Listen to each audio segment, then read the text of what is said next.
Welcome to the Kountryfried Outdoors Chasing Your Experience podcast.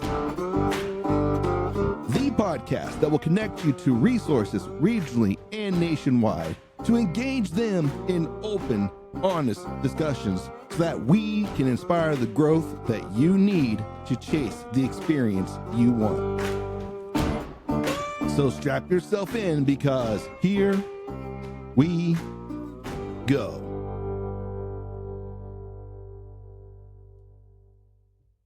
Those ones where, can you hear me all right? Oh, I can hear you great. Do you need me to turn it down? Do you need it up a little bit? Maybe just down just a little. How's that? Is that better? Yeah, that's good. Good there? Yep.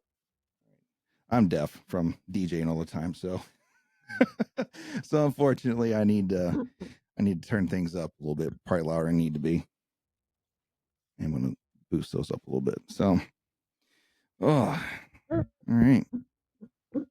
What's good about these things, it's easy to kind of get started and then just roll with it as you go. Oh, so. Yeah.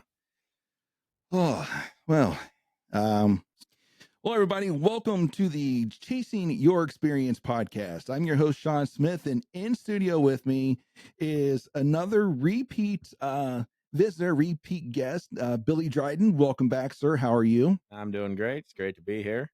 It's great to have you back, man. You and I have got a lot to talk about, more so just your recent trip out to Etar. So that'll be definitely on the docket we'll be talking about. And I gotta circle back to your Instagram post you had there. I'm not gonna let you get away with that one, but it's all good. We'll talk about that, and if anyone follows you on Instagram, they probably know what that is, but we'll get to that here in a minute. That's upcoming. Let's see what else we got to talk about. I don't know, just upcoming seasons. Just get caught up in stuff, I think, man. I think so. Season will be here before we know it, and it'll be time to get in the woods and try to get some deer on the ground. I can't believe it's August already, and we're almost halfway through August. Our season's coming in on the 27th, so it's always the last Saturday of September is when our season comes in. So let me ask you about that though, because Kentucky comes in before us. They kind of have like a tail end of a velvet season. Do you think that we would benefit, or would you like to see an Ohio season come in a little bit earlier? I really don't know how I feel about that. Kentucky, I think, comes in. Actually, I probably came in this weekend. I think your big bucks are more susceptible, at least in the first few years, if they would adjust the season because they're not used to being hunted. Mm-hmm. I think personally, selfishly, I think it'd be great, especially if I had a bean field to hunt over. Your best chance of killing a buck is that first day or two if you got green beans. But I don't know. I think it's tradition here in Ohio, and it used to be in October, which I thought was kind of late. End of September is good, but if we could bump it 1 week forward, it'd be awesome. Yeah. I've always kicked around so for me, my concern would be like our fawns, just the way our fawning season is, right? And if we were going to run a season like that, if we were going to do an early season, I would like for it to just stick as like a buck only season, antlered only. Just so I guess give the fawns just a little bit more time to get a little bit more weight, a little bit more independent, because we do have some late born fawns. Like February, a doe bred in like January or February. So, I mean, I've seen fawns and spots going into October, late October. I wouldn't say November, but definitely late October. Yeah, and I think that's a combination of things. But a lot of times, if you've got a high doe density and a lower buck density, that's a problem because all your does are not getting bred in the first week or two of November. And I think that's just a matter of not a lot of people shoot does anymore. Everybody wants to kill a big buck. And I personally know guys that if they kill a buck, they're done. And I think you have to manage the does. I mean, I figure I'm probably going to have to shoot 3 or 4 off my place this year just to maintain the correct level, like the correct balance. Yes, and I hear what you're saying, and I agree 100% with you. And I think the state of Ohio would agree 100% with you because have you seen their campaigns here recently about filling your freezer, shoot a doe, and they're really pushing that deer management tag right now because the state wants us to shoot more does. Like they've come right out and say we need to shoot more does. I actually haven't seen that, but we definitely do. I know I know a guy that he said he's not very far from my property, and I asked him, I said, how many does you got? Because I have way too many. He said, well, we seen 30 one night in two different areas of the farm, like 15 apiece. Well, that's the thing. Like that's what we see is does. And it's a very complex issue. And I know that's kind of like the cop out thing to say. It's always this complex issue. It's complex, but it's a way of saying like, whatever I'm about to say is just the tip of the spear. And I'm sure I'm missing reasons, but there's a lot of reasons that go into that buck culture, right? Well, look at how is most hunting products sold? It's sold with a picture of a big buck, right? Absolutely. And that's the thing. And, it used to be you hunted for meat and you hunted. And if you've seen a big buck, you shot a big buck. And I think you alluded to my Instagram post. And I think that plays a huge part in it because now you've got guys that, shoot a crossbow and it is what it is. They're here, they're legal. I can't say anything about anybody that shoots one, but they shoot a crossbow so that they're not practicing. That it's not that big a deal to go out and shoot a deer as far as nerves. Um, when I shot a compound and still today with a trad bow, I try to shoot the first doe that comes by and gives me an opportunity that doesn't have fawns. It's just a confidence builder. And like with a crossbow and stuff, you don't need that because you shot your crossbow the day before season and you were in the bullseye at 30 yards. So you don't need that confidence boost. It's not a big deal to you. You know, I have thought that in my head before, like what you said there, going out and shooting a doe, you know, and I never really put it in words like that, getting that confidence boost. But you're 100% right, right? I like having that opportunity to go out there and shoot a doe. I like filling the freezer. Like I shoot 4 deer, probably 4 or 5 deer a year. Mostly anywhere between 3 to 4 is usually where I average, right? Of course, most of those are does. Sometimes in the year, that's all I shoot is does, right? But I like filling the freezer. We eat a lot of it, but I also like that practice that gives you to hone in that skill and to kind of get knock off the dust a little bit. Because this is a new season, right? How long has it been? February our season goes out, doesn't come back in till so unless you've got some summer seasons, you travel and do some summer season somewhere, like go to shoot axis deer in Texas or maybe some hog hunts out of state. What other real practice do you have on live animals other than you got 3D targets, but that's not the same thing. You know, it's not. It's 100% not the same. I know people that shoot extremely well on 3Ds that can't shoot animals to save their life. They let the nerves completely rattle them, and I'm talking like world class 3D shooters that when they get an animal in front of them just absolutely lose their mind. And I try to tell them, shoot a doe, shoot the first doe that comes by, Mm-hmm. and then your confidence is there. You make a perfect shot on a doe, you're not going to be worrying about whether you're going to hit the buck. You're going to be worried about how long the drag is. Yeah. Right. Man, yeah, I've got myself into trouble a couple times that way, being too far in. She's like, how am I getting it out of here? Especially that. So I think of one, and I don't want to get off too much off topic, but I want to talk about this for a second. So several years ago, we had like snow apocalypse, man. We got like 15. I know people in Michigan, sorry, you guys get like 200 inches of snow a year. Here 15, 16 inches at a time. Like we got like dumped on. I'm like, I'm gonna go hunting. And the spot I went to was on top of a ridge, and it took me it's about a mile by the time you kind of follow the trail to get back to where I was going, right? And I was lucky, and I was successful shooting a doe, and she ran down the ridge down towards the neighbor property. So to get her out, I had to go uphill to go back downhill. I'm like, what did I do? What did I get myself into? So yeah, I get that. I get that when you get in those positions where you find yourself in trying to drag something out. But well, we touched on 3D for a second. So one of the things we got to do today is you came and shot the 3D course here at the house. So what do you think? Oh, it was a great time. Good realistic shots, and don't miss because you're gonna have to swim to get your arrow. But other than that, no, it was great. It was a good time. Yeah, and you alluded to something earlier about 3D shooters, and you and I talked about this out on the range for a second. When you look at those rings, and I think everybody who does both. They shoot both 3D and hunt realistically, and they actually think about it.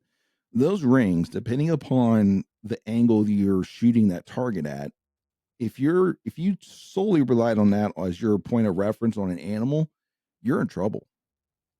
Oh, absolutely. So, a lot of people on the 3D range, the 3D guys that set them, they like to put a broadside deer target quartered away, which is fine, but you still have to shoot it. If you want to shoot a 10, you have to shoot that target too far forward because now you need to move back. And if it's a fairly hard quarter, you actually want to shoot that deer behind the last rib and come out right on that other shoulder. Mm-hmm. Well, if you do that on a 3D target, you're going to shoot a 5. Yeah, yeah.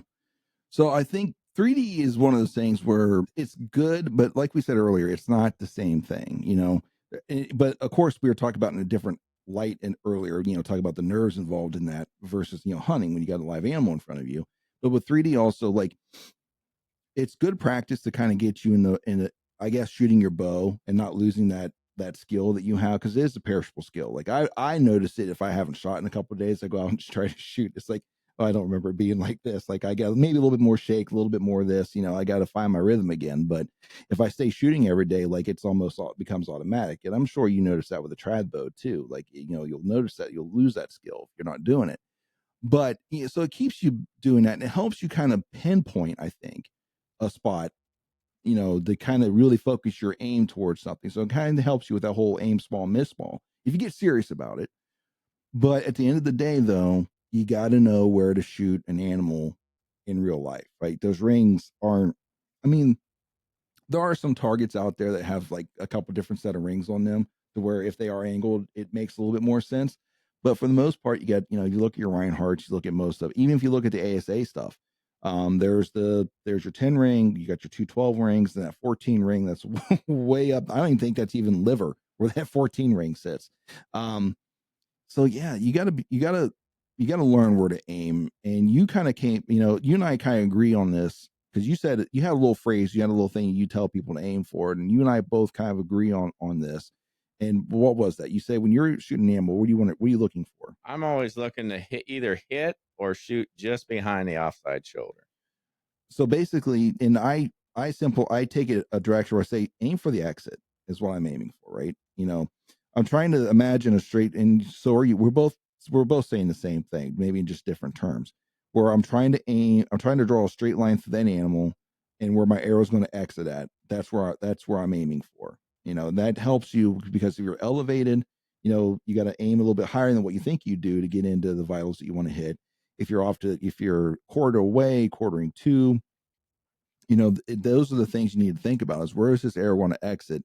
And that's where you want to and that's how you want to aim. So that's the best I can tell anybody out there coming in from the 3D world to the archery world or hunting world, or even just hunting if you're new to hunting or something to think about. So No, we're definitely saying the same thing, and what you're saying is exactly right. You're more focused on getting the arrow to exit where you want it, as opposed to going in.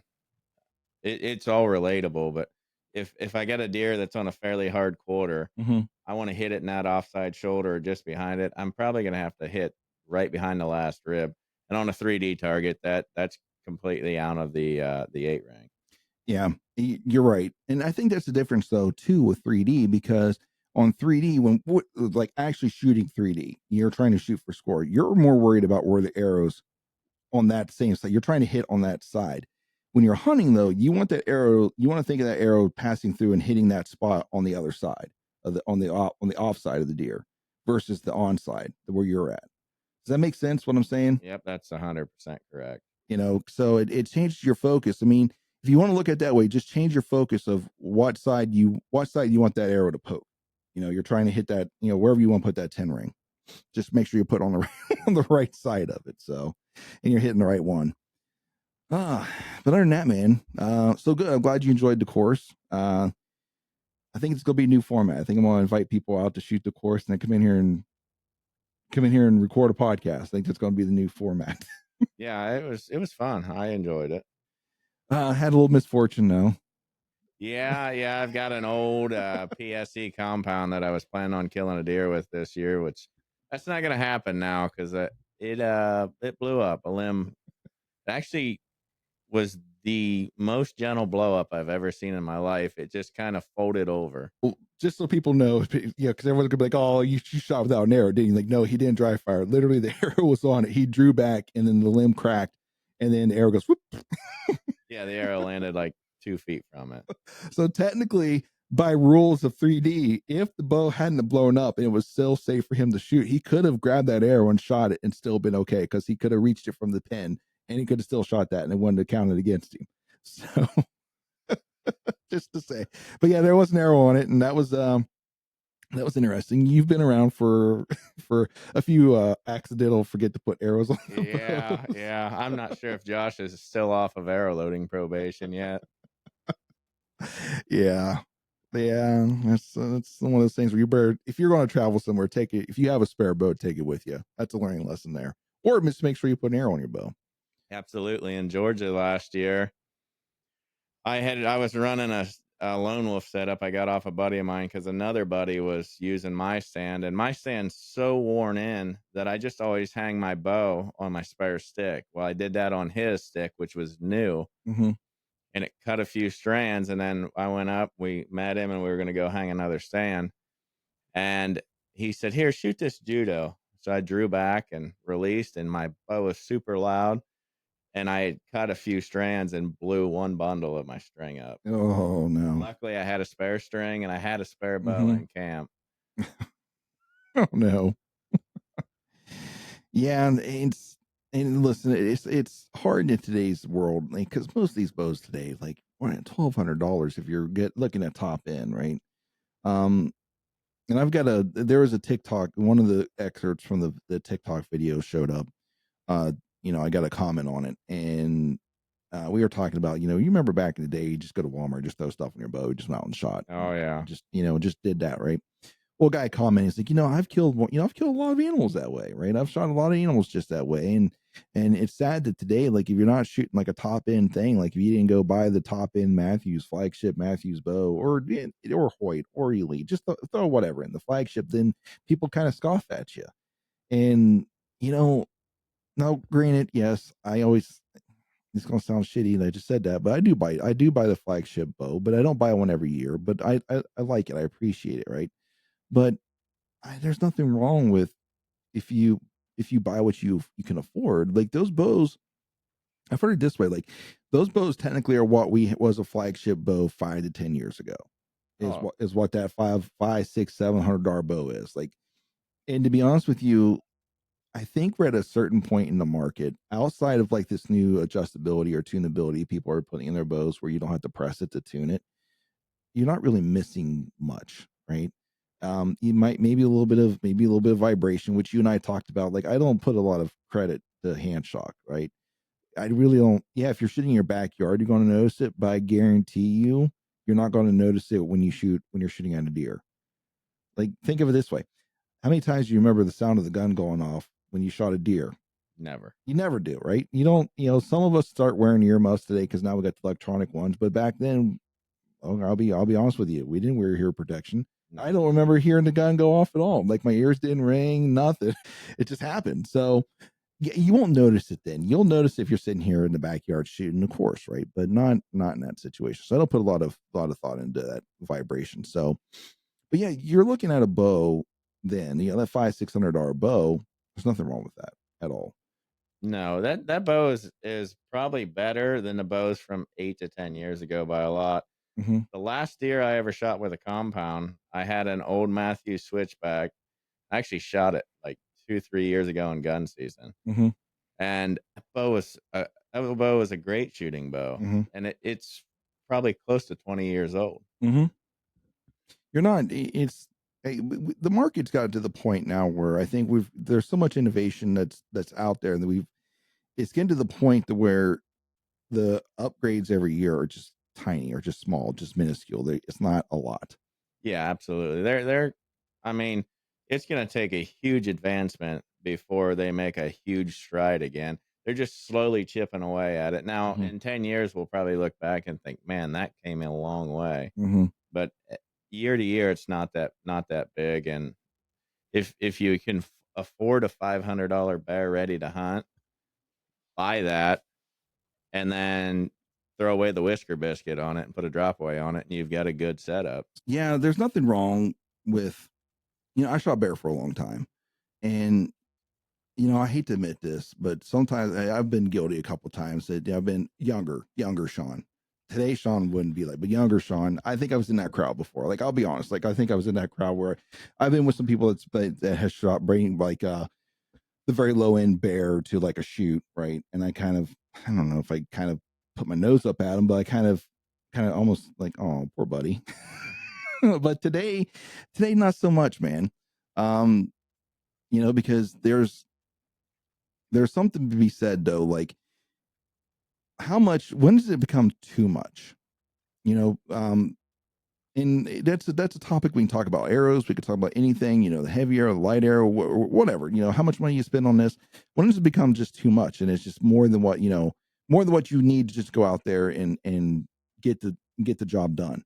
Like I love those videos where people just go to Walmart, and I'm not telling you to go buy a Walmart bow, but if that's what you can afford, that's what you get out in the field and go do that. But they go to Walmart, they buy the Walmart bow, whatever the Barnett, the Bear, whatever's sitting there, they buy that, and then they go out and they shoot a deer.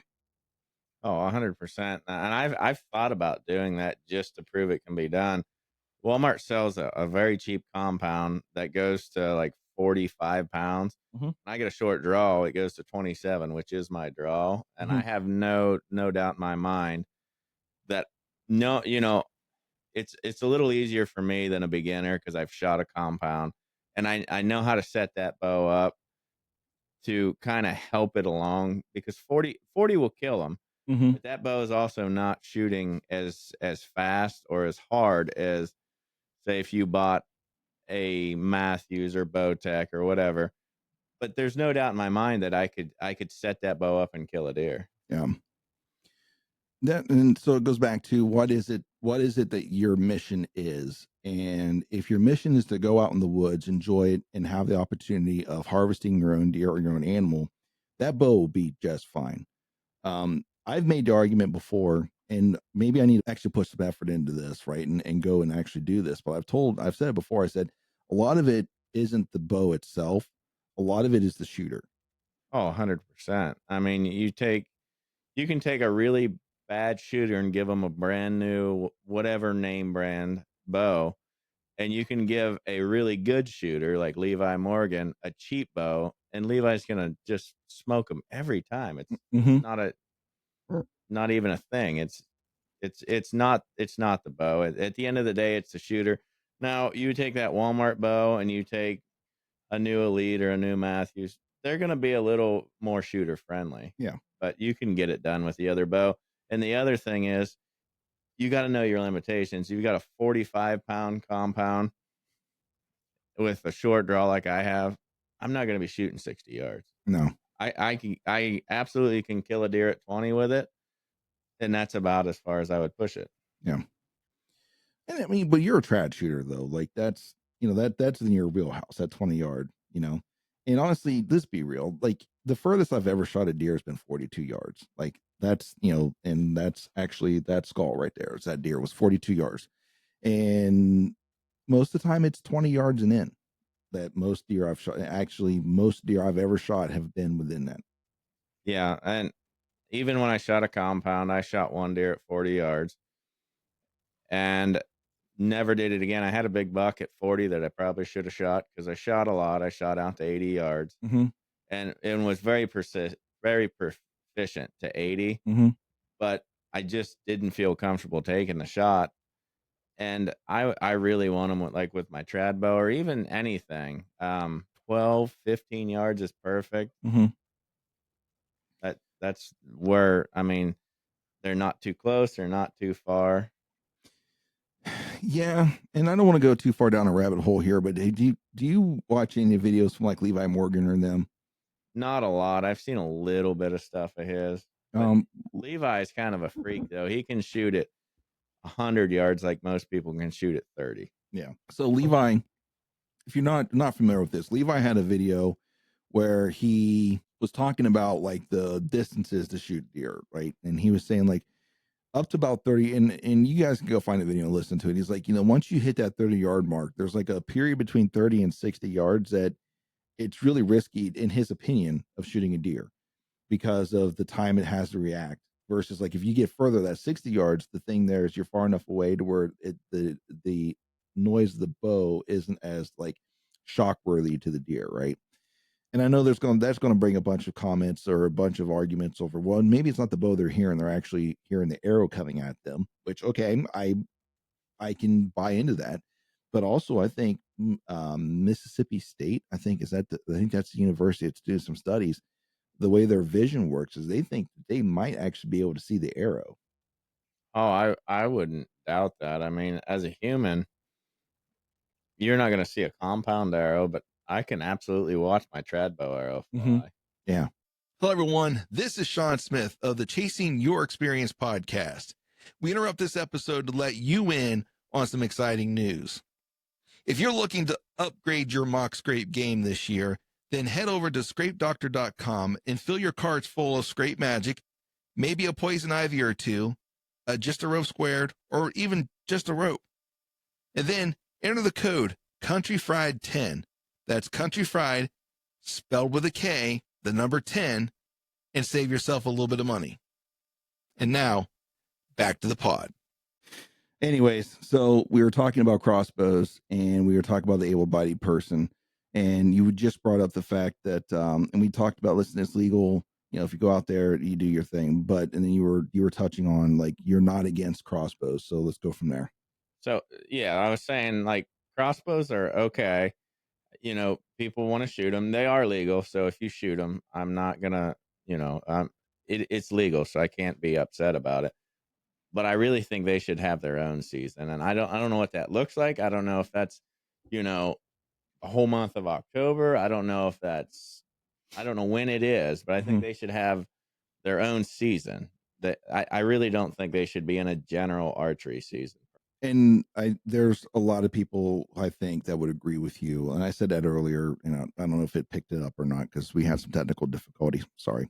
Still learning this new program and how it works with my computer, especially when I'm not on, when I'm they'll have a out of studio guest. But there's a lot of people that would probably agree with you. And then of course there are some that would argue. So can you think of what some of those arguments would be to just allow them to happen? Just to keep them in the season. Oh, they're gonna want to be inclusive. Everybody, you have to include everybody these days. Even, I mean, that's probably you're gonna not have any listeners after this one, but you have to include everybody, even if they can't do what you want. You know what I mean? I'm sure. I am fully sure that the fitness test you and I did in school is not the same. No, because people can't do it now. I mean, it is, as a society, I think we've gotten lazy. There's a thing I think when it comes to something about instant gratification, where no one wants to really work towards something and they just want it to happen now.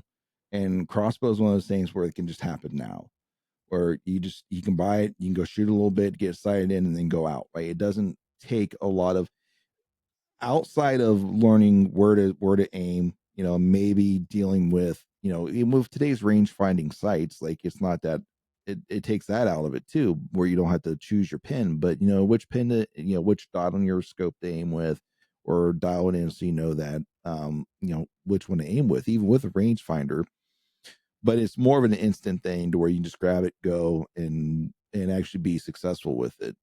A bow, not so much. It takes, and when I say bow, I mean I'm talking a vertical bow, a compound bow, a trad bow. Like, they take a little bit of work to, I'm not going to say perfect, but to become proficient with it, to where you can be an effective hunter.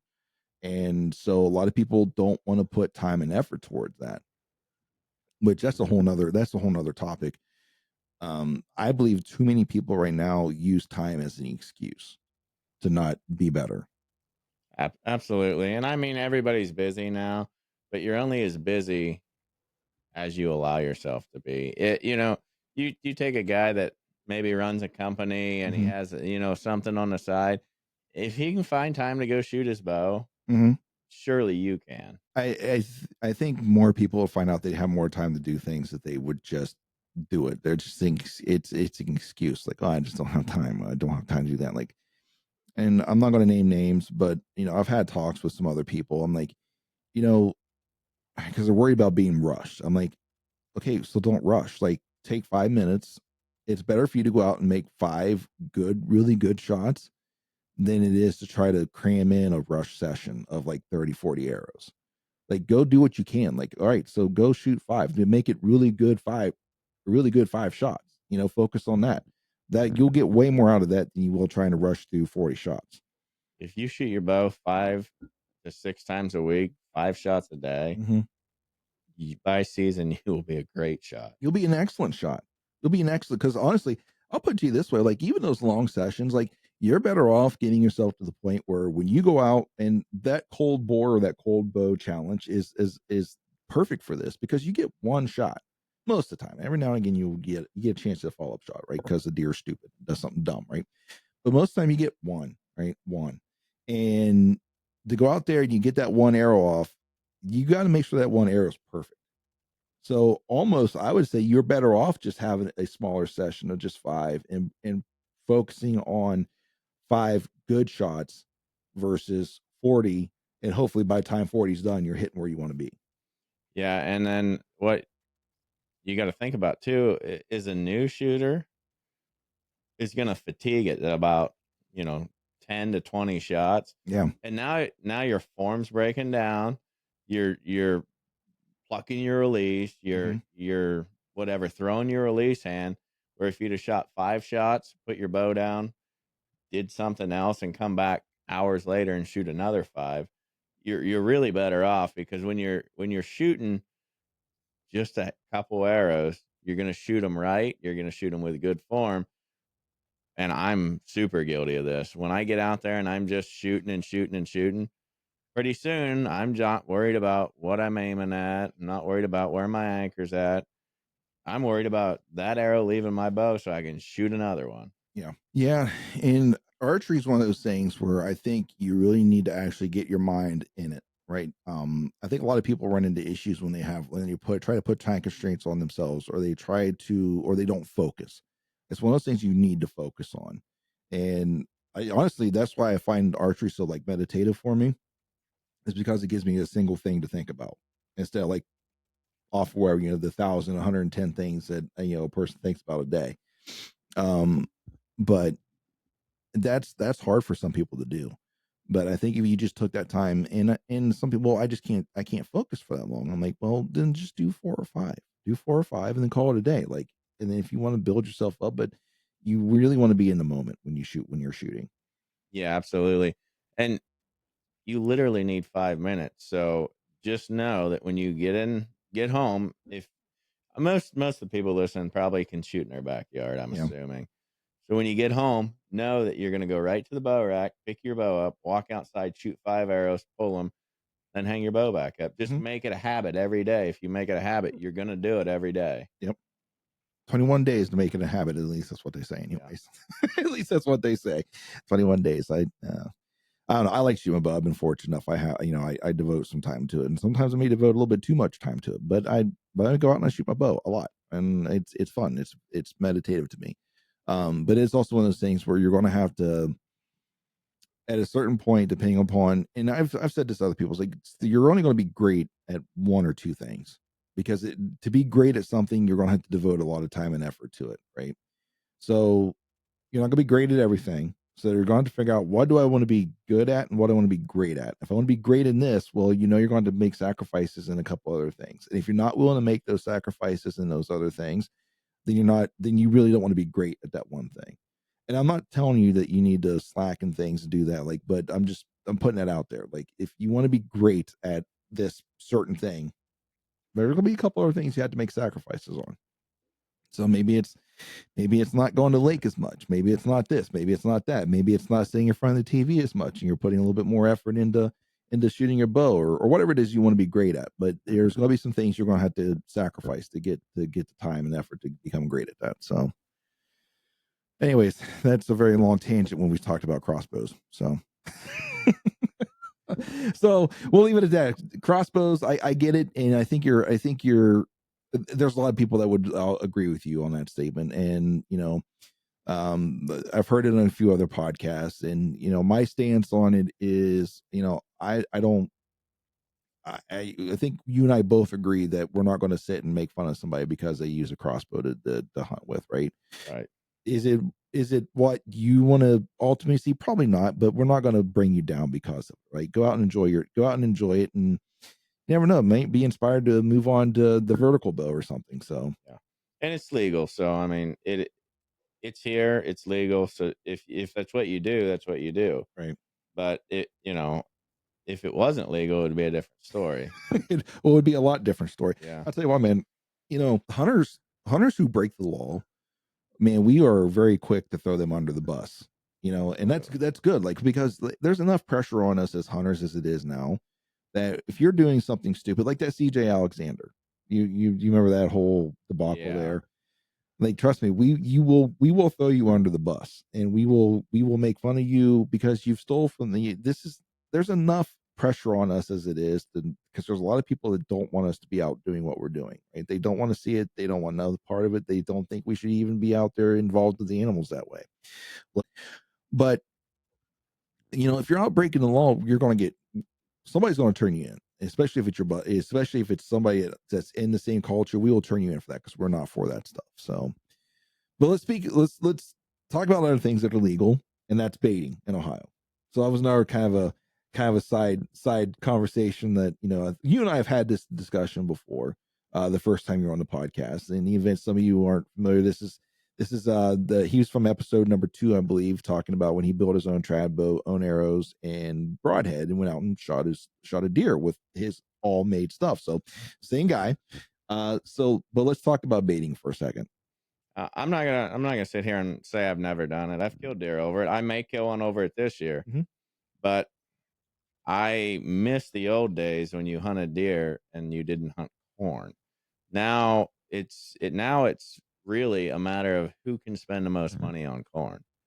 If you can spend, a couple $100 a week on corn, you're gonna have the deer, because the guy that can only buy one bag is not gonna have them. Where before you got to hunt deer on their own terms. You hunted Yeah. deer where they lived and how they lived. You didn't sit on a corn pile. You hunted deer if you knew there's an acorn tree back here and the deer are coming down this ridge. So you either set up on the acorns or you Mhm. set up on the travel route to them. Then you hunted actually deer that were not disturbed. You hunted deer doing what deer do. Now deer do what we make them do, basically. And I think that's only going to get exacerbated because of the way our recent real estate has been going. It's because a lot of large acre properties are getting broken down into smaller parcels. So there are a lot more like 10, 20 acre parcels. And so there's a lot more people that are dividing that in that are wanting their slice of the pie. So the easiest way for them to do it is to get into the baiting aspect and just dropping corn. So I think that's just getting exacerbated because of that's, once again, I don't want to go too far down the rabbit hole because there's probably a lot more to it because it's a complex issue. Back to my original statement about a complex issue, but I think it's getting worse because of that. It 100% is, because you used to have, I mean, when I was a kid, teenager, I had probably 400 acres to hunt. And I might be the only bow hunter on this whole ridge for Mm-hmm. a mile. And now you've got more. And every time they sell a piece of ground, it gets broken into 3, 4, 5 parcels. So now you've got really small parcels.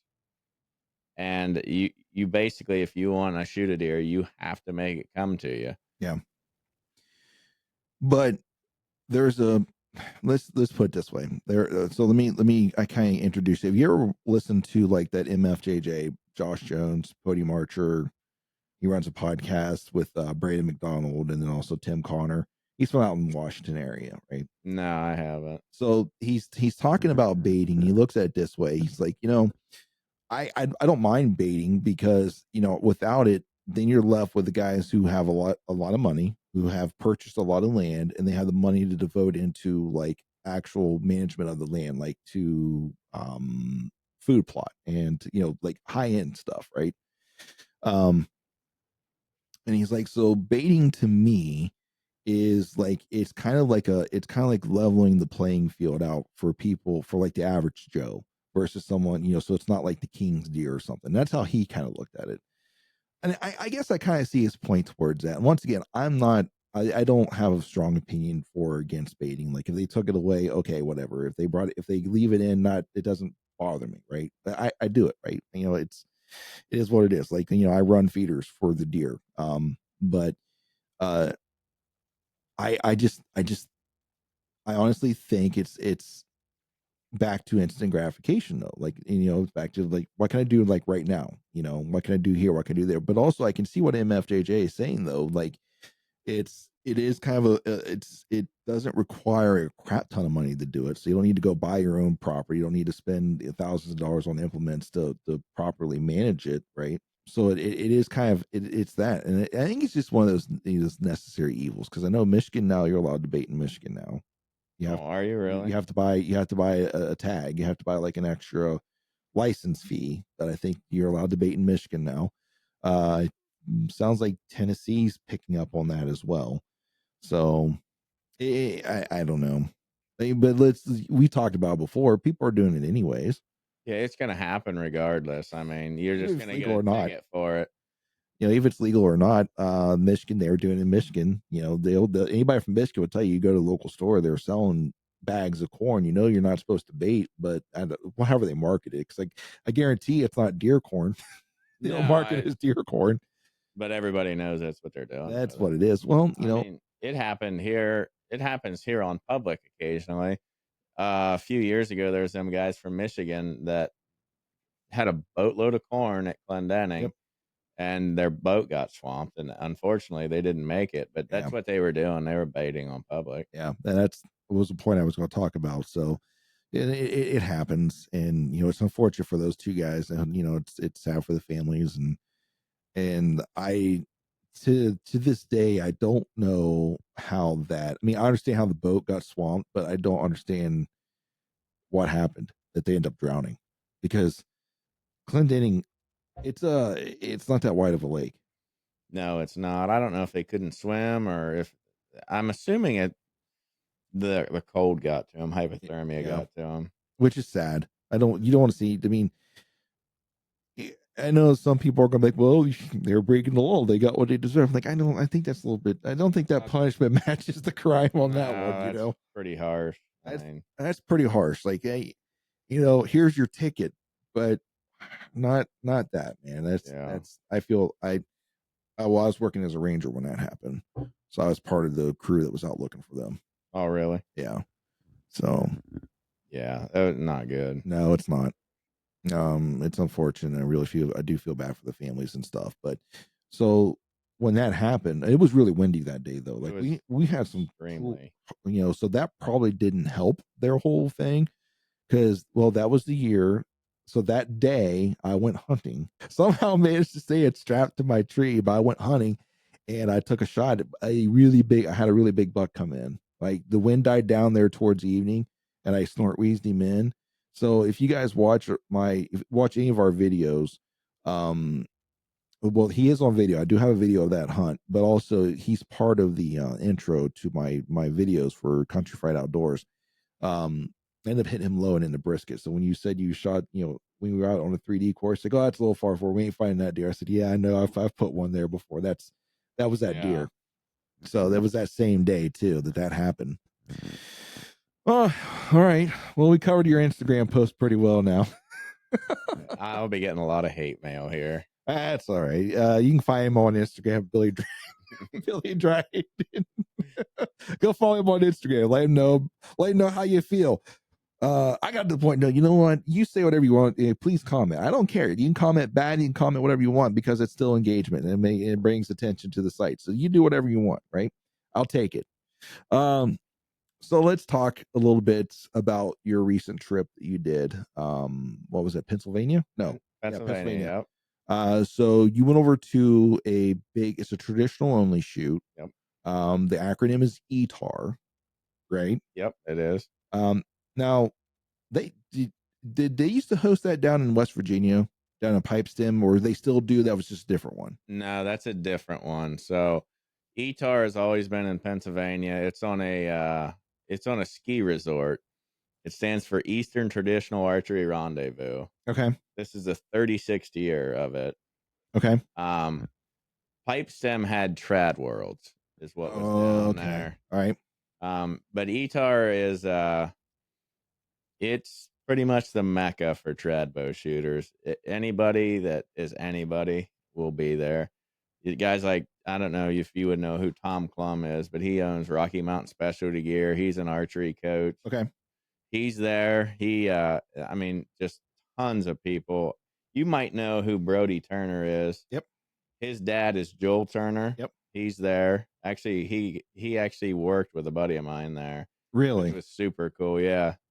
Yeah, he through another guy that my buddy had talked to, Matt Zernzak, said, "Hey, Joel, you got to shoot with Bob," and he was actually helping my buddy Bob with some of his target panic, Nice. which is awesome. So yeah, it's if it's not the largest traditional shoot in the United States, it's the largest east of the Mississippi. Last year, I think it was 8,000 shooters. Mm-hmm. They have a bunch of vendors, and it's just a great time. No scorecards.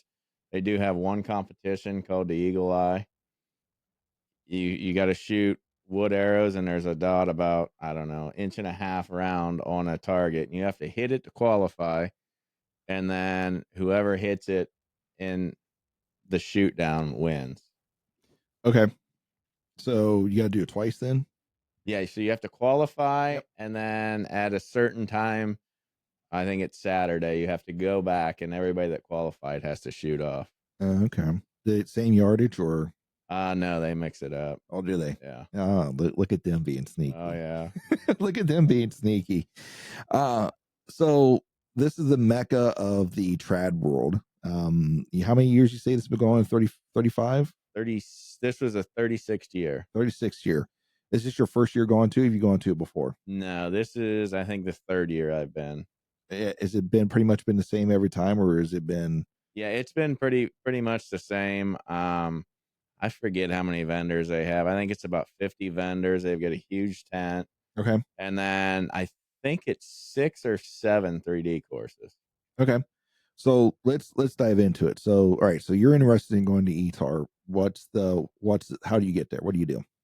So literally all you have to do is show up, pay your money to shoot and camp, Mm-hmm. and then you can camp on site. They have a huge field up by the road, and then there's camping down near the lodge, but unless you get there like Monday of that week, you're not going to get one of the primo spots. I mean, Okay. they're going to be taken up. But you just show up, pay your money, set up camp, and there's people that will get an Airbnb. We always camp, so we're there. And then probably as much fun as anything is at night. You just go from camp to camp and talk to people. And Yeah. like in the trad world, the people that like the big names like would be like your Levi Morgan. They're Yeah. all there. Mm-hmm. They're camping. All the vendors are there camping. You just walk around and talk. You can talk to anybody, and it's crazy because everybody there is super nice. There's never been like any trouble. There's never been a fight there. Nice. So how is it a week long? How long is it going to run for? So technically it's Thursday through Sunday, Okay. but they do open one course on Wednesday. You have to pay like $5 to shoot it. Okay. And so you show up and basically, no pre-register. Well, can you pre-register if you wanted to, or is it just show up and pay at the gate? Pay at the gate and go. All right. So you show up. Does it cost any extra to camp? So it's like that's a great question. I don't know if a day pass is cheaper. Every time I've been, we've just stayed either Thursday through Sunday or Wednesday through Sunday. It's like $78 for the whole weekend if you get there Wednesday. And that gives camping and shooting. That gives you access to all the courses, right? Yep. That's that's actually pretty good. You go to, I think TAC is almost like $100 for like 2 courses or like 2 days. Cool. So I mean, what are you looking at, like numbers wise? How many people you say was there? I think last year there was 8,000. I haven't heard the number this year, but there's almost 800 people that camped. Okay. Ooh, that's a lot of people. Well, yeah, 800 people that camp. Nice. That's a lot of people. It is, and I think it was. They said it was busier this year, but I don't know if that's true or not. But it's the only 3D course you go to that you might have to wait to shoot a target. The amount of people is unbelievable. Right. So when you guys go through with your group, is it one of those ones where you guys shoot singly, or do you get a few people up on the line and shoot? It really depends on the target. Okay. Typically, we just all shoot the stake, at least on the woods courses and stuff. But if it's in a field or something, there was one last year. I think there was like 6 of us shooting at an elk in a field, Okay. just all shooting at the same time. Nice. So what type of distances are you looking at? Well, it can be anything from there, from like 12 to they've got a downhill shot that was 40 yards. Okay. That's a pretty decent shot for a trad bow. That's a poke. I mean, That's a poke. that's a long way, but occasionally you get lucky, and I hit it really good this year. Hey, that's all that matters, right? Yeah, I blew an arrow up last year on it though. So, did you get to shoot all the courses then? We didn't shoot. No, there was one we didn't shoot this year. We shot them all last year. Okay. Do you have favorite? Probably the mountain. It's gonna take the longest because you're gonna run into people and you're gonna have to wait. But it is literally, you go up a ski slope and you go up, and then you get on this like road that's all kind of rocky, and then there'll be a 40-yard uphill there Okay. onto a deer, or I think it was a goat this year. But you work your way all the way up to the top, up past the ski slopes, and go down this big ridge, and it's all big woods up there, and it's just gorgeous. Mm. What part of Michigan? What part of Pennsylvania is this? So it is in Morris, Pennsylvania. I can't really tell you. It's somewhat central, but it's below halfway down the state, Okay. if I recall correctly. If you just look up Morris, Pennsylvania, it's the resort is Ski Sawmill. Okay. All right. Because I know TAC is at Seven Springs. I think you and I were talking a little bit about that. It's like, well, you said it was a ski resort. I'm like, was it Seven Springs? Like, no, it was this one. Like, oh. Yeah, Ski Sawmill, and they started this originally so they wouldn't have to lay their people off in the summer. Oh, really? Yeah, so they started the archery shoot, and it's old enough that they used to make their own 2D targets. They would make like a Perrine style target out of this dense 2-inch foam, and that's what they'd do all summer till the shoot came. They would build targets, paint targets. Yeah. Well, you think you got 8,000 people there. I mean, that's a good bit of money. Oh yeah, it is. Hey, you know what? Kudos for them for thinking outside the box to be able to keep your people employed during the summer months and keep that place active. So, yeah, that sounds like almost like that'd be like the TAC, but for trad shooters. It pretty much is. I mean, from what I know of TAC, it's about the same kind of thing, Mm-hmm. and that thing is all about hanging out with your buddies, hanging out with people you only might see once or twice a year, Yeah. shooting with them, and you're gonna meet all kinds of cool people there that you've probably never heard of that have done stuff that's amazing. Yeah. So what was your favorite target there? Boy, that's a tough one. Probably that 40-yard downhill axis deer, because I 12 ranged it. If I'd have missed it, it would have not been my favorite. That sounds about right. Yeah. I would have missed it. I hated that thing. Yeah, they had a mountain lion there last year, and I missed it and blew up an arrow. So I hated it last year. This Yeah. year it's my favorite. Actually, the other one that we didn't get to shoot, it started raining, and we went and ate. It was like the last target on the mountain course. Mhm. They have an elk at probably 30 yards, and then they have a barrel that you sit on like you're riding a horse. Oh. That's probably my favorite target. You know what? I think I seen a video where somebody was shooting that. Yeah, I'm Where they were sure. shooting that. That'd be cool. It is. It's actually really cool. Is it set up on like I don't remember. Was it just a barrel sitting there, or was it setting up on something where it moved a little bit?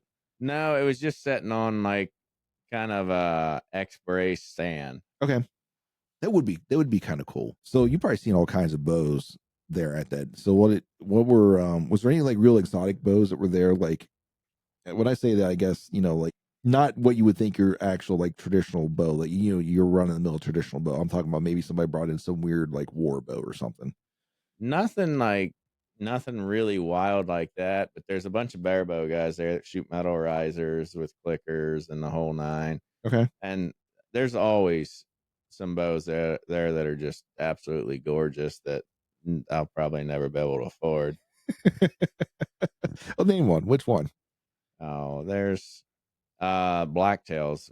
I think originally somebody new bought blacktail and they're pretty reasonable again, but like a blacktail Mm-hmm. be like 4 years ago was the base bow was gonna be like 4 grand. Woo.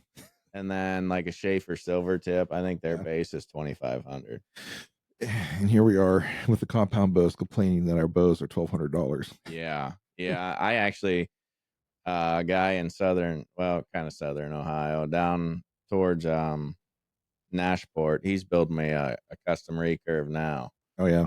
Yeah, I'm pretty excited for it. I can't wait to see it. Yeah, I'll show you pictures here when we're done. But Awesome. I should have it another week or two. Now, is this something is this going to be reserved for like special shoots, or are you actually going to try to take this from the woods? Oh, I'm definitely gonna kill a deer with it. I have a slightly sneaking hunch that I'm gonna shoot it for a couple weeks and pick up the old trusty. Okay. I it's just There's just something about the confidence you have in something like that. oh, absolutely. That bow is that's the only well, that's the bow I've shot the most for the past probably 10 years. Yeah. Was that the one you had me shooting out here? I wasn't allowed to touch that one.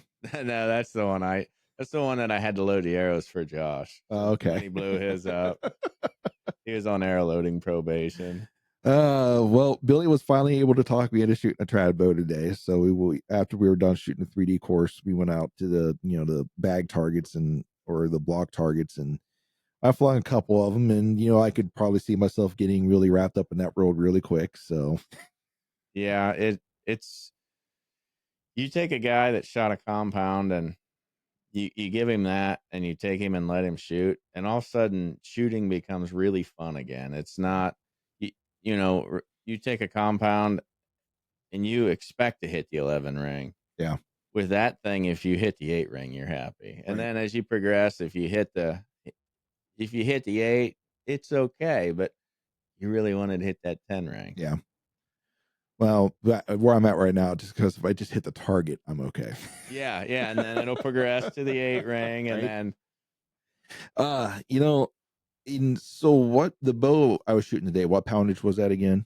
45 at 28 inches. Almost, unless they're custom built, all trad bows are weighed at 28 inches. Yeah.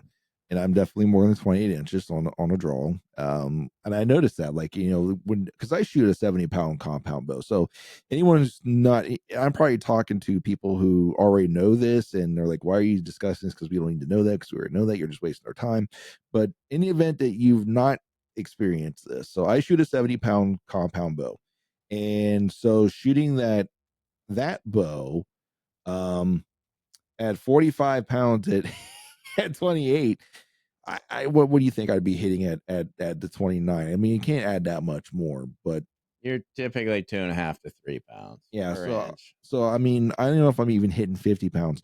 I'll tell you what, there's a big difference. You can draw it. There's no problem drawing it, but once you kind of start to get back towards that anchor, that's where issues start to arise. Yeah, So you yeah. get used to it. If you were gonna get serious about it, I would have you build like buy a 30 to 35 pounder. Yeah. Get your form down, and then the nice thing is that bow you were shooting, they they had them on sale. I don't know if they still do, but they had them on sale for $120. And then so you buy a 35 pounder, get your form dialed in, and get to where you're ready to bump up. Another 80, $90, you get a heavier set of limbs. So I mean, affordability wise, it's very affordable Yeah. compared to a compound. Yeah. I don't know. It ain't gonna be this year, but I'm maybe. Uh, Maybe you'll get me doing it one of these years. yeah, if you do, you'll love it. I had fun shooting it that way, like started dialing a little bit there towards the end of it, but I would really like to get to the point where I could actually get to where I think my natural anchor would be. Yeah. Because there, by the time I was stopping, and it was not remotely close to where I wanted it to be. But Yeah. I'm confident that if you got one that fit and was the right weight, got some arrows that were flying pretty good, that you'd pick it up pretty quick. yeah, I know it's one of those bugs that some people, once they catch it, it's hard to get rid of. So we'll see. Yeah, it is. We'll But see. even if even if you shot it, got very proficient, Hmm. and picked it up to shoot does after you shot your buck, I think you would enjoy that, Yeah, and it brings a new challenge. You shoot your first doe with it, it's an awesome feeling. yeah, It's not like shooting a doe with a compound. For me, after doing it, it's cool. It's in the last one I shot, I was like, oh, that's pretty cool, and then I was like, now I want to go shoot one on my recurve. right. Well, it just refresh. It's a different look. Sometimes some things that get stale. I get that. Like you shoot a compound bow long enough, and you've been hunting long enough. Um, just that it's just, I don't want to say it's automatic, but it's about as automatic as it's going to get, and it can get stale. I understand that, especially if you are someone who does shoot a lot of deer during the year. Like if you're the guy who just shoots one deer, then okay, then maybe it might not get stale for you. But those that are shooting a lot, like okay, I guess it gets stale for you. So yeah, picking up something a little bit different. That's why I went gun hunting last year. It's just a little bit different, something different, and I had a blast. Like I haven't shot a deer that wasn't work related with a gun. It's been a long time, and I did. Last year I shot a doe with the straight wall, and it was a blast.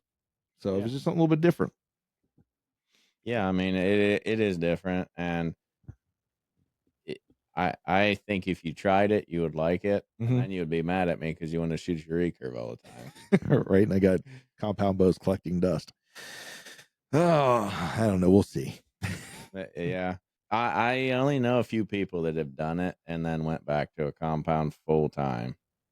Typically, once it bites you, Yeah. and you're there. But they're more fun to shoot because, to me, you go to a compound shoot and you're up there. You're mad if your buddy makes some noise. But a trad shoot, you shoot it and you hit it in the 8 instead of the 10, and then you guys are laughing about it. Hmm. And you're not, you want to hit that 10, but if you hit it in the 8, then it's okay. But you want to, next one, you're going to hit in the 10. Yeah. Well, me, if it's well, we look at compound bow. Eventually, get to a certain point where if you don't hit the 10, you're irate. Yeah, you're extremely mad and you just want to chuck your bow because it's 30 yards and you hit it and you barely missed the 10. Yeah, yeah, I've been there before.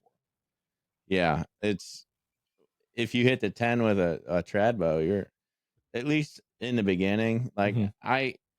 on a normal course, I expect that I'm gonna hit it. I don't always do. I might be on, or like I shot a couple shots today that weren't the greatest. I expect to hit it, but if I don't, it's not that big a deal. Right. No, I get that. I get that. And that would probably be refreshing for a lot for me as well. That different as a mindset, because if I don't hit the 10, or at least wasn't close to it, I get really mad. Yeah, I start to get frustrated. I'm like, are you freaking kidding me? Um, at the compound side of it, and hopefully I don't become like that with the trad bow though. I don't know. I could be a bit of a perfectionist when it comes to things. If things aren't going the way I want it to, I can get really frustrated really quick. Um, I haven't thrown anything. I usually just, all right, I'm done for the day, and I walk away. you'd probably get there, but I think it would take you longer because you're working to try to master it. Yeah. Well, it's definitely something that might be on the horizon. I got enough irons in the in the fire as it is right now. Deal with the compound bows, and having fun with that, and shooting those. But maybe one of these years, I said that last time you were on the podcast. Maybe one of these years we'll pick one up. But at least this year you got me to shoot one. All right, so you've accomplished something. I was wondering if he was going to. No, I don't think I want to. No, I listen. I'm always up to doing it, and it's worth it. It's worth a shot of taking, going out there and doing it, and it's fun. Like I don't have anything against it, and I think like you said, if I got into something that fit me and was at the draw weight I need to be, so where allow me to get into the anchor I want, and then progress from there, it would probably be something I would fall in love with for sure. Um, Anyways, back to guitar. Oh yeah, it's just a great time. You'll get to hang out with people that you may only get to see once a year. There's guys there that I probably won't see till next year. Mm-hmm. And in the trad world, there's guys that are there that are like I said, would be like your Levi Morgan or whoever, this is a Right. big name. I know Levi's kind of a big name Yeah. in the deal, but and it's just a good time. I always end up wandering around from camp to camp talking to people at night. Mm-hmm. Of course, drinking a few adult beverages, but Yeah. that's why you stay there. So you don't have That's to why you stay, leave. right? Yeah, you can just walk back to camp. But it, it's and I've never met a person that I was walked away thinking, man, I hate that guy there. It's very like-minded group of people. Yeah. So it's just a good time, and it seems like I always end up shooting with somebody I've never shot with, and Mm-hmm. you all have a good time and cut up and laugh, and it it's amazing. So we went Wednesday, and it always seems like you were there like a day or two. It goes by so fast that when you leave, you're like, where in the world did 4 days, 5 days go? Yeah. So what was one of the most challenging targets there? That's probably that downhill axis The deer. downhill axis Yeah. deer. It was not only wasn't my favorite, but it was the most it was the most It was challenging too. probably, yeah. I mean, you're 40 yards on a very steep downhill. Yeah. So what I guess if somebody was wanting to go and they've never been to it before, what are some things you would tell them? What is some advice you would give them about going to Etar?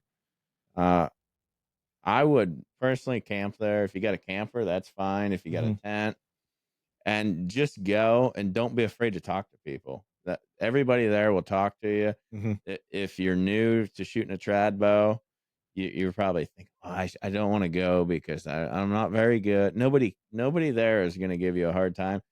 Everybody there is going to help you. Joel Turner's there, which he does the Iron Mine stuff. Yeah. And then you got the guy from Rocky Mountain Specialty Gear. Mm-hmm. Tom Clum's Yep. there. And they're just normal guys. If they see you, they might say, hey, do you care if I tell you what I think you should do?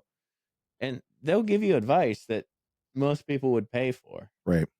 And yeah, just go, just have a good time. Don't get super upset if you're new to it and you're missing targets. Go and don't be afraid to ask somebody to shoot with them, because I've never seen anybody there that wouldn't let you shoot with them. Mm-hmm. Just go have a good time and go learn and just show up. You could not know anybody when you show up, and by the time you leave, you might know 10 people. Yeah. It sounds like a good time. And I think it's also I think why events like this are doing so well with the archery community, because of that mindset of just going and having a good time. There's not that stigma like you would get at a competition where, you've got now, granted, I have heard that a lot of the competitive shooters are more than happy to talk to you and to give you some pointers if you want them, right? So it's not like there's like a chip, well, most of them. I'm sure there's probably some that have chips on their shoulders and stuff, right? Because it's competition is what it is. But you take the average person there that's not as intimidating. Then you just go and you have a good time. Yep. And it's just more of a culture thing than it is an actual, like, I don't know, just a specific, like, it's not a target thing. It's a culture thing. You go there, yeah, you're shooting, and that's why most of us are here. But also, it's the camaraderie that you're getting from that can't camping there or just hanging out with everybody throughout the shoot and talking to people. And I think that's why tack is the way it is and as popular it is because of that. And also, all the other shoots that are like that. Yeah, your local 3D shoots, those are fun, those are great, right? But everyone's going around trying for score. I get that. And but you get these larger events, it's a huger culture, and especially ones that allow you to stay on site. Man, there's a lot of valuable information you can learn there, at least some great connections you can make there. Yeah. And realistically, most of your connections, like you'll make some connections here and there. Most of them are made around a campfire at night, swapping stories, Hmm. laughing, having a good time. Yeah. And those are the memories you take back with you. And I think that's honestly that's what I miss about gun season in Ohio, because gun season's not the same as it used to be here, right? But I got away from it because it just wasn't the same, and that was because the camaraderie side of it. Like, we'd go back to, the Rush fire station out there, right? We go back there and we were sharing stories of the hunt in the morning. We came back for lunch, and then at the end of the day, we'd stop back there and we were all getting together talking, and then we'd be there first thing in the morning for breakfast before we went out on the hunt. And as that died down, as that died away, or that wasn't an option anymore, like, it kind of lost its glory with me, and I kind of got away from gun hunting. So that camaraderie, that deer camp, or that camp mindset, there's a lot to be said for that. There is, and unfortunately, Ohio, I don't think has ever had. We had, gun season was always a big deal. There's always a group, the family got together to gun Mhm. hunt, which was awesome. But I know people in Pennsylvania, they had actual deer camps. Like they would maybe live near Pittsburgh or some other city, Yeah. and they would literally drive to their camps, which would be just small pieces of ground on that bordered national forest, and the whole family would go up there and spend the whole week at Mhm. deer camp, and we're losing that, which is it. I don't like that aspect of it, but it is what it is. Nobody really has a deer camp. The PA deer camps are fading. The Michigan ones are. There are people that hold them together, and actually, a couple buddies of mine, we went and had our own deer camp last year. Went and stayed on a piece of public, Mhm. got a campsite, hunted. My buddy killed a small doe, but I mean, it was awesome. Yeah. It was a great time, and that's what it was about. It was about hanging out with your buddies, Mhm. hunting, and then coming back and hanging out at camp, Mhm. eating and having a few drinks and just having a good time.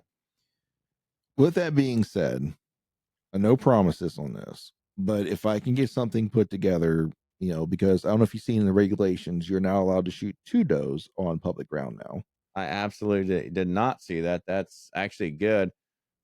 That's why I've been kind of doing. I've not much, but I've done a little door knocking because I'd like to shoot more than three. Mhm. I mean, that's I when I have it, that's what I eat. Right. So, no, I didn't see that. That's actually awesome. So it's bumped up. You can shoot two does now on public land. In that the deer management tags are open statewide, if I remember correctly. And that includes public ground too, because the state of Ohio wants us to shoot more does. Like they're pushing for that. And if you're interested in listening to it, and I'm going to plug it here in the one or two releases. I have a interview with Dr. Tonkovich from um, ODNR, and he's the deer program administrator. So I've got I got like almost a 2 hour episode with him coming up. We talk a lot about these things. So if you're interested, if anybody listening, if you're interested to catch that out, it's coming. It'll be almost like a pre deer season, like get ready type episode to come out. So, but they are wanting to shoot more does. But anyways, back to what I was saying. If I can put it together, would you be interested in? We'll probably be down in Southern Ohio. I'm not going to say where, but down somewhere south on public ground. If I can put some things together to kind of join in on like a little deer camp like that. Oh, absolutely. So I don't know when it's going to be. I don't want it to be during the rut because honestly, I don't want to deal with that. I'm looking more to like an off season kind of time. Not the opener. Maybe like during like an October-ish. And maybe even depending on the weather, maybe even December. I don't know. Like if the weather's not terrible, because Ohio weather is a little weird right now. But if it's not terrible, but and let's see if we can't put something together because I got someone else that'd be interested in doing the same thing. Yeah, So, that would be awesome. And that's what we did. We just took our tents, got a campsite, mhm. and camped. You know, it, my buddy was really upset because it was they had the fire ban last year, if you remember, because we were so dry. Yeah, yeah, yeah, yeah, And yeah. he's like, "Oh, it's not going to be the same without a campfire." And literally the day we showed up, Mhm. they had lifted the fire ban. Now, would you still be able to, let's say, if you brought in like one of those enclosed fireplaces, could you? I think you could still burn in those, couldn't you? I don't know. They were really weird about it, but thankfully it was lifted literally when we checked in Yeah, to the campground. They said, "Oh yeah, you can have a fire now." nice. Well, if you go with me, we're probably going to be actually camping on like federal land, like Oh, more dispersed style camping. That'd be all right too. So if you're all right with that, it'll probably be like a long weekend because I don't know how long I want to sit there and stink. Yeah. Yeah. Baby wipes are the key. Oh, dude, man, I'll tell you what, man, I love those things.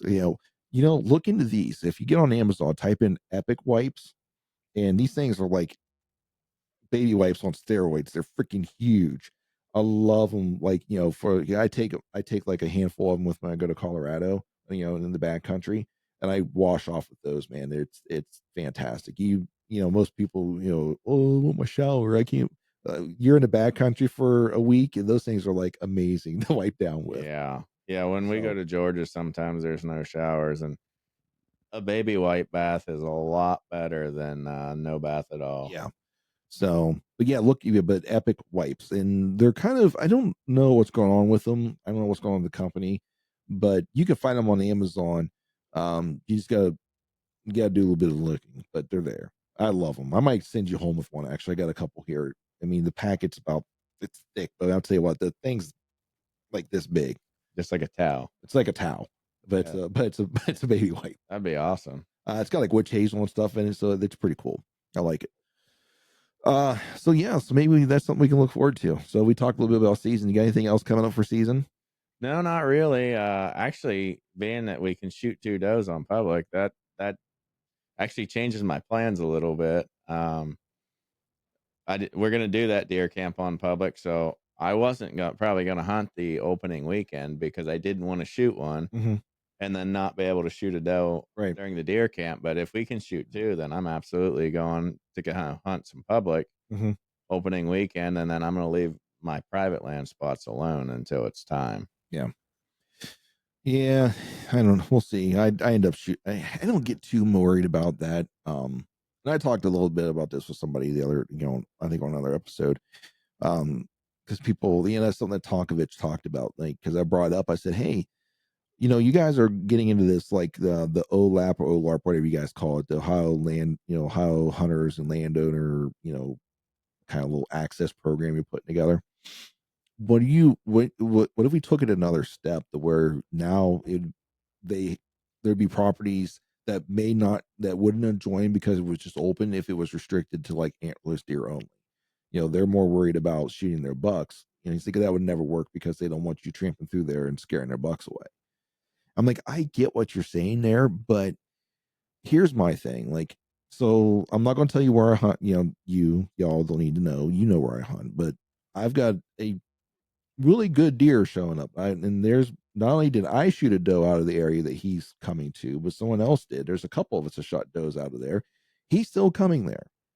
So I don't know. I get there might be some that might be skittish. That mean really, really, really skittish. But I think as long as you don't act like an idiot, you can do other things there. Like I think some people are a little bit too nervous about that. Yeah, I mean, it depends on your property too. If it's 10 acres and you blow him off 2 or 3 times, he's not coming back. Right. But if it's 100 acres, he's probably just going to move where he beds. Right. So I don't know. I mean, you're probably right there, and that does make sense. That does open a different perspective I wasn't thinking about because this one is a little bit bigger of it's not a huge property, but it's a little bit bigger than 10 acres. We'll just put it that way. So, but it is what it is. Yeah, that deer camp sounds like a good time. It would be a good time. I'm sure it'd be fun. Yeah, I think because I'm not going out west to hunt this year, and I think I would at least like to get away for a little bit and do a long weekend or something. I've been kicking around the idea. We've been going to Georgia to hog hunt, which seems like Georgia's been working on the hogs pretty hard. They've been kind of hard to find. Yeah. So I've been thinking about not doing the hog hunt. I did 2 hog hunts last year in Mhm. Georgia, not doing those and just hunting West Virginia this year. So my buddy kicked the idea of going to Kentucky this year. I'm like, listen, I don't know if I can swing it. Like, if you start looking at the out of state tags, I'm like, I don't know if I can swing it this year. Like, we can do something locally, I'm game. But going out of state this year, I don't think is in the cards for me.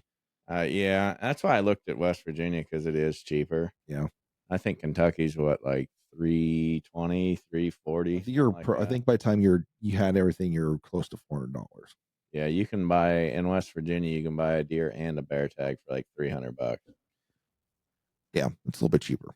Yeah, I think you're about 175 for a license and a deer tag, so it's Yeah. not. And if you're not afraid to camp, Yeah. you can get by for almost nothing on camping. You can do that stuff cheap. Like our Georgia trips, we always camp. Yeah. Now we would pay to stay at a campground that had a shower house, which was nice, but Right. um you can do that kind of stuff cheap. I think we were 250, 280 Mm-hmm. for the entire trip to Georgia for 3 days. That was Nice. license and everything. Yeah. I'm back to our, idea of us. I'm not opposed to staying at a campground if that's what we want to do. Like, I'm not opposed to that. Yeah. Generally, when I go down to this area, we pack in and we stay where we stay with our tents. So, but Yeah, which I mean would be good. I'm not, It doesn't matter. I'm not opposed to the campground thing. I just threw that out there. Mm. But usually, like I said, the spot we go to, where I've been to a couple times, most of the time just to get away. Like, yeah, it's getting away. But we pretty much just pack in, and then we'll stay in our tents, and then we'll head out and go do whatever we're doing, whether it's turkey hunting or just meandering. Yeah. The thing is if you're all camping together, then it's still a deer camp. Right. You're still coming back, Right. talking about what you saw, talking about, Mhm. you know, that to me is where it's at. You're having that experience, even though you're doing it separate. You're sharing it at camp. Yeah, absolutely. I don't know. We might have to be a little bit more serious about that. That might actually be a thing that happens this year, for sure. I think there'd be probably a couple people that'd be involved. We would like to do that. Plus, with all the, you like to hunt mobily. I got the saddle set up, so it wouldn't be that hard to get into that. No, it wouldn't be. And I mean, I would say 70% of the time now I'm climbing every tree, every hunt, and then taking it down and climbing the next day. Yep, So that's what I it do. wouldn't be a problem at all. I could. Yeah. I do not have very many sets that are pre-hung anymore. Some of them are just big ladder stands that we just put in. Most of the time, other people hunt them. It's not me. Yeah, That's yeah. hunting them. So I don't know. Maybe that's something we need. Maybe that's something we need to do. I think so. We should look at it for sure. I mean, when we did that deer camp last year, it was awesome. Like I said, my buddy shot a small doe, but it was just awesome. We got to track a deer. Mhm. We got to haul a deer out in the boat, which was cool. Yeah, yeah. Then got to hang out at camp. Had some other friends come out and hang out at camp with us, and I think it'd be fun. I think it'd be a good time. Just get away for a little bit too. Was there anything else you want to talk about, man? I think I made enough people mad. Oh, you sure you don't want to talk about? I don't know. Let's see what else can we throw out there. Well, you pretty much covered your posts. Yeah, that's pretty much everything that makes people mad. We can talk about laser range finding sites. Oh yeah, that was on there too, right? Yeah, yeah, that technically was. That was another one that was on there too. My bat phone's ringing. That's my work phone. It can ring because these mics don't pick it up anyways. Oh, They might a little bit, but it'll be all right.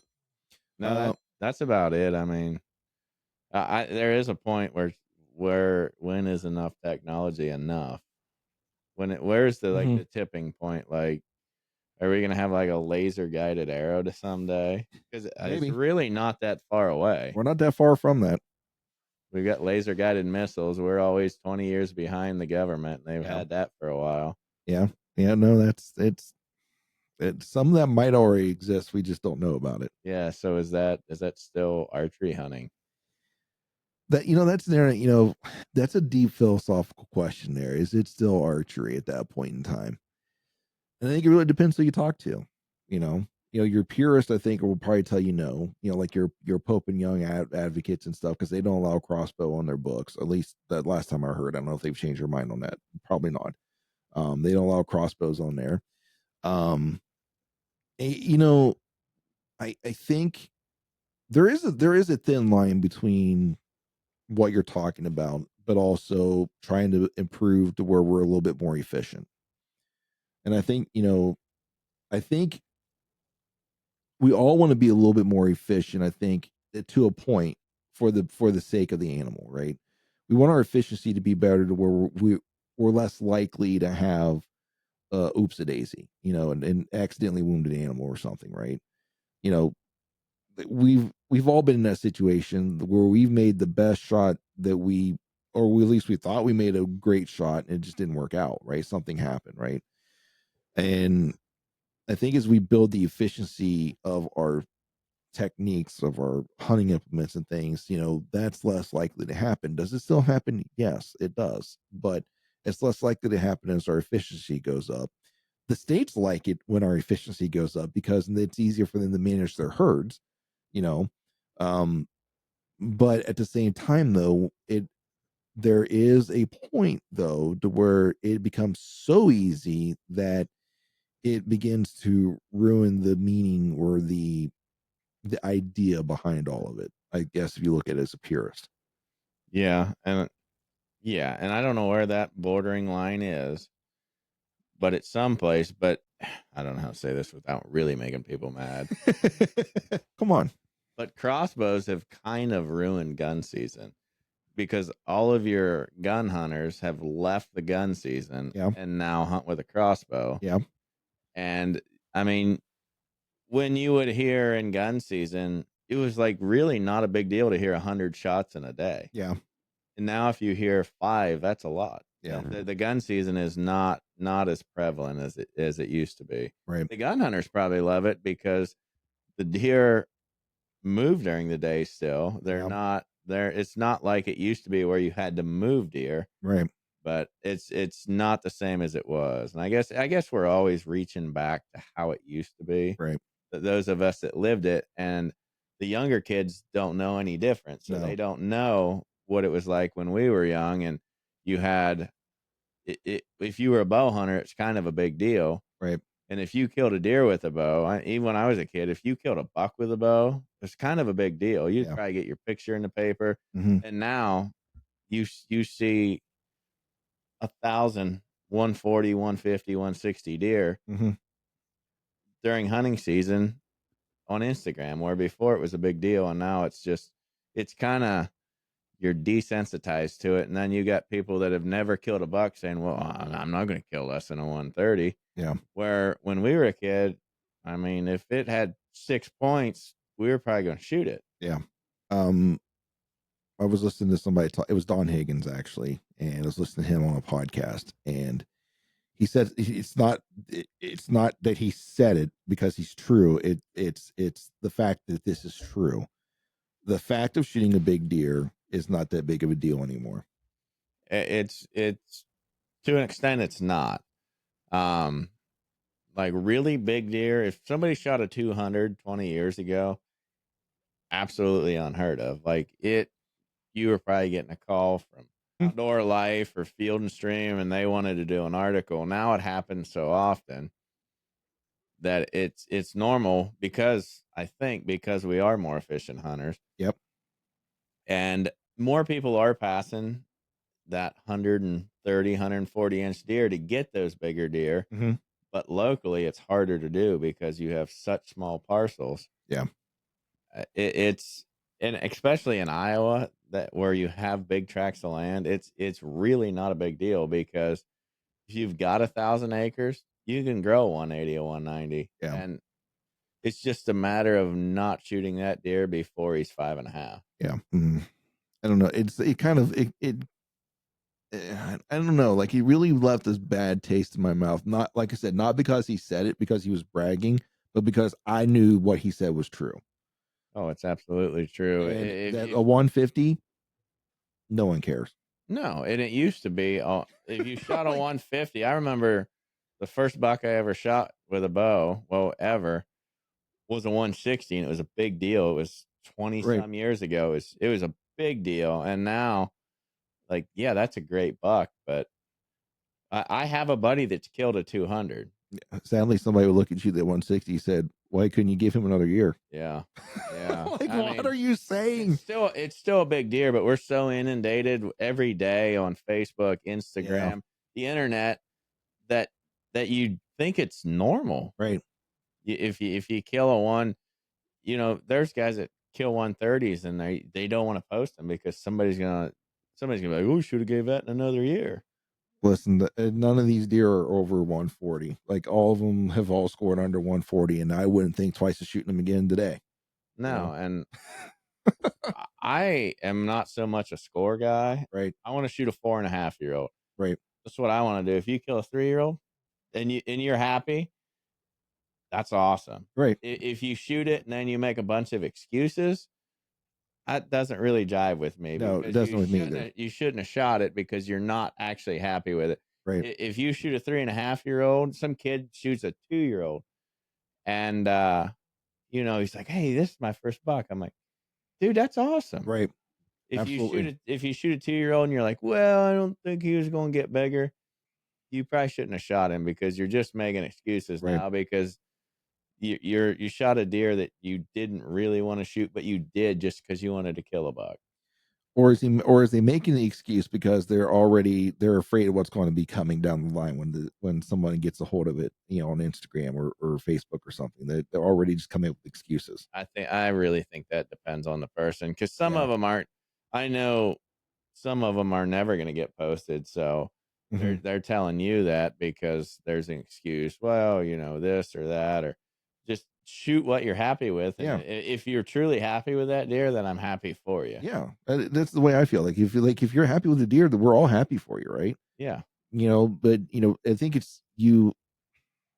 it's more offensive to me, like you just said, where you shoot like, well, I wasn't really going to shoot him, or you just already the excuses start to come out, man. Oh yeah. Like I like that's kind of offensive thing, and I don't want to be that type of like, oh, woke culture trigger, no safe space. I'm not saying that. Like it's that kind of irritates me more when you do come up with excuses for that. Another one that I really hate when I hear people say, like, well, it was just a doe. What do you mean it was just a doe? Like, have you ever like actually tried to hunt like a true mature doe? It's That's tough. it's probably 10 years old. Like they're not easy to kill. They know every tree stand. They know everything about the property you're hunting. They've been there forever. They know. They've raised multiple fawns like and kept them alive. They know a thing or two. They're not easy to kill. And I understand for the most part. I get you could probably walk out. You and I right now could probably walk out, go across the tracks, and probably within an hour or two, probably shoot a doe out here, right? It would probably happen. So I understand that part of it. But if you treated does the same as you did mature bucks, it's not as easy as you think. And actually, I think they're harder than a mature buck. Yeah, they're typically more than one, and they're trying to keep the next generation alive. A buck's trying to keep himself alive. Right. So a doe is looking for you. I killed a doe last year with my bow that I absolutely would have not killed had it not been November, because she would have been with the other group of does, Mm-hmm. and there would have always been one looking at me. Mm-hmm. I'll tell you what, man. Last doe I shot last year, I targeted her specifically. She's just a freaking ginormous doe, but I knew it was her because she had this weird little white tuft of hair on her belly. Like none of them, the other ones did, and so I knew it was her. But when she came in, there was always 10, 15 other deer in there with her, and I said that was a challenge because I got caught drawing, but luckily they didn't completely spook out, which for late season I was surprised. I figured once that happened they were all gone, but she stopped 30 yards, smoked her. But I was elated, because it was a deer. I targeted that specific deer and didn't have antlers on its head, doesn't need to have antlers on its head. You can target a specific deer and still get that enjoyment out of that. Oh, absolutely. And you kill a big old doe like that, I mean, you've done something, because Hmm. they're constantly on edge. They're looking. They're the ones that are keeping all the other deer alive. Yeah, They're absolutely. teaching all the other deer what to look for. Hmm. And if you kill a big old doe, yeah, it's like killing a buck. Well, you know where your big buck learned most of his stuff from? That old doe. His mom. Yep. He learned it from his mom. For at least for the first 6 months or at least a year of his life before she kicked him out. For the genetic part. I mean, whatever. The scientists can talk more about that, but yeah. So season's coming up. Good luck to everybody who's going out. Anything else you need to say or want to get out there? No, that's it. Go shoot your bow. Yeah, go shoot your bow, folks. And but we're getting towards where season's coming up. By the time this airs, season will probably be here by then. So if you hear this, it's already too late. But don't be that guy and gal who waits to the last second, like the day before season, to pull your bow out of storage and look at it and like And then, I get it. Like, you'll go out, you'll shoot. Oh, it's still on, and you go out and do your thing. Whatever. I understand that. The issue. There's a few issues with that, but the number one thing is, and you pull it out and you look and you see your strings have dry rotted, or something has happened that you need fixed. Guess who's not going to be hunting opening day? Because there ain't a bow shop in the area that's going to be able to get you in time. Matter of fact, most of them probably won't even have strings for you, because they'd have to order them in, because they're all sold out. Yeah. If you wanna get your bow out now, Yeah. early August or July, Mm-hmm. and make sure everything's good. Yeah, don't be the guy that shows up the week before season and says, "I really need some strings. These things aren't gonna last." They're gonna laugh. Yeah, that ain't happening, bud. We'll have a set of strings for you here probably in about 2 months. Because even the local string builders, we've got Joey's, which I think is out towards like the Wayne County area. Joey's Bowstrings. America's Best Bowstrings is outside of Sugar Creek, and then Rogue Bowstrings, which is outside of Dover. I think closer to Winfield than Dover, unless they've moved, but they're out that way. So we've got 3 local ones.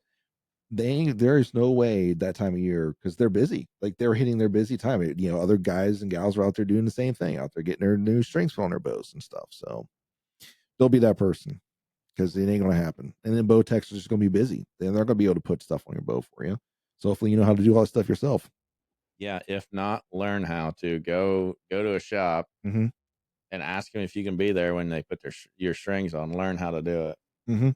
There's some good now I will say there are some good resources online if you want to go on the YouTube route and watch. Like, John Dudley, he does a good job with his channel. I've learned a lot from Josh Jones, that MFJJ, that podium archer, on, because I bought the Matthews, and I was used to the Elite, where I could tune the bow myself with the Elite. Well, I couldn't do that with Matthews.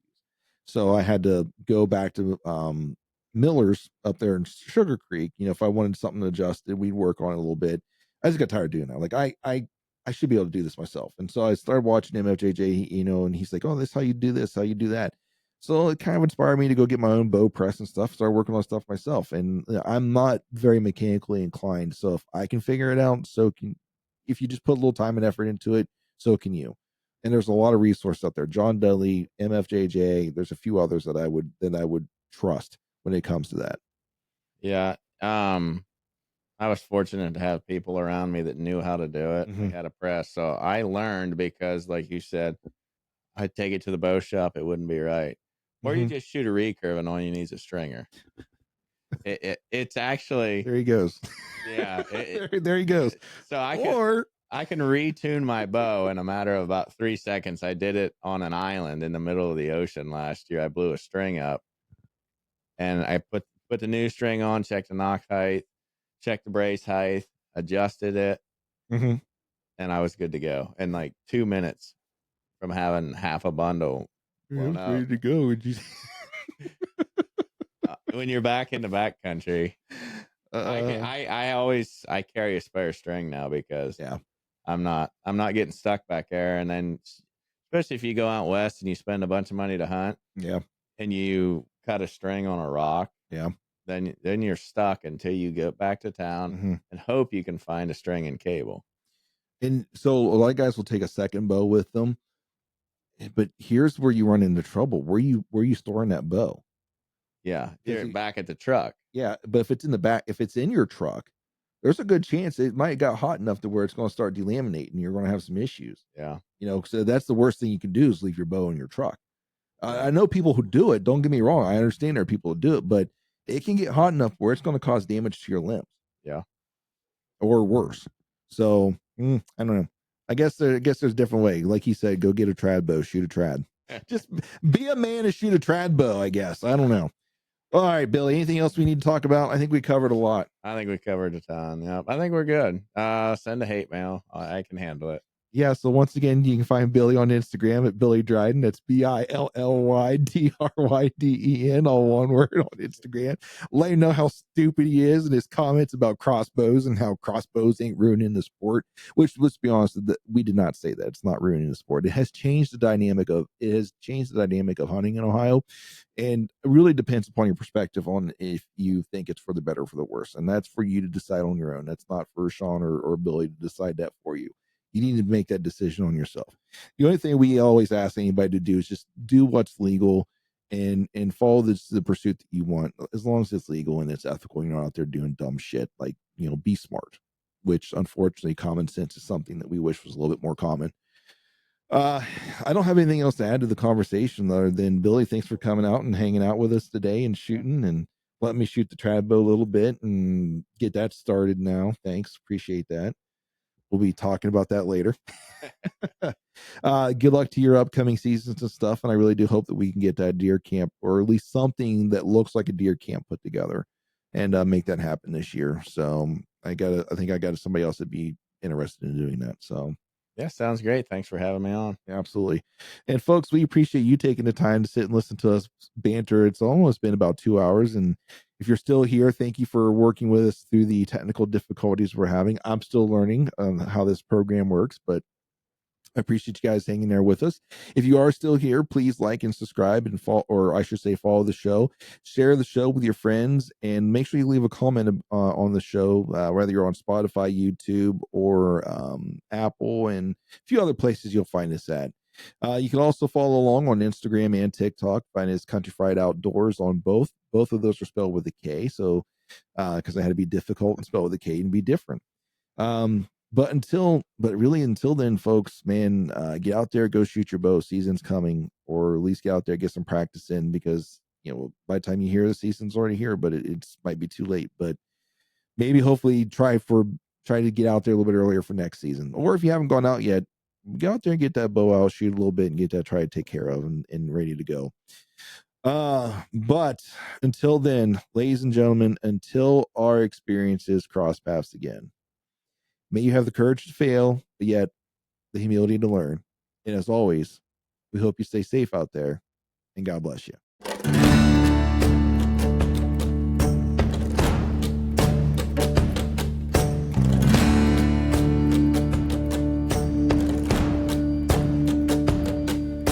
Thank you for listening to the Kountryfried Outdoors Chasing Your Experience podcast. Before you go, don't forget to leave us a review and follow the show on the podcast platform of your choice.